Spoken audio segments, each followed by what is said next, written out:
கிறிஸ்துவுக்குள் பிரியமான சகோதர சகோதரிகளே, இயேசு கிறிஸ்துவின் இனிதான நாமத்தில் உங்கள் அனைவருக்கும் என் அன்பின் வாழ்த்துக்கள்.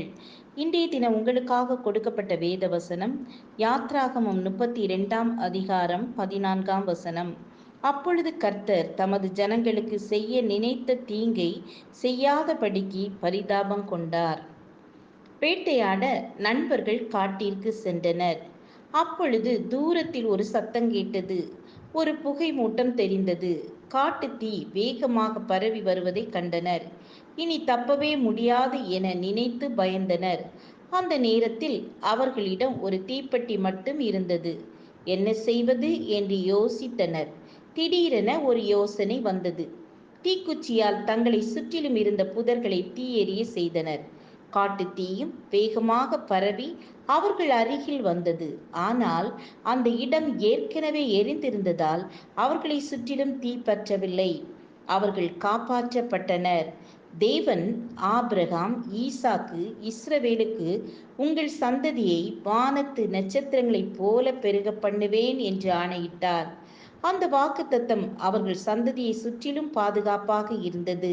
அதனால் மோசே அவர்கள் பாவம் செய்தபோது தேவனிடம் அவர்கள் பாவத்தை மன்னியும் என்று கெஞ்சி பிரார்த்தனை செய்கிறான். தேவன் அவர்களுக்கு செய்ய நினைத்த தீங்கை செய்யாதபடிக்கு பரிதாபம் கொண்டார். நாமும் ஆண்டவருக்கு பயந்து வாழும்போது தீங்கு அணுகாதபடி பரிதாபம் கொள்வார். நம் தேவன் 1000 தலைமுறை மட்டும் இரக்கம் செய்கிறவர். யோனா 4ஆம் அதிகாரத்தில் அவர் தீங்கிற்கு மனஸ்தாபப்படுகிறவர் என்று வேதத்தில் வாசிக்கிறோம்.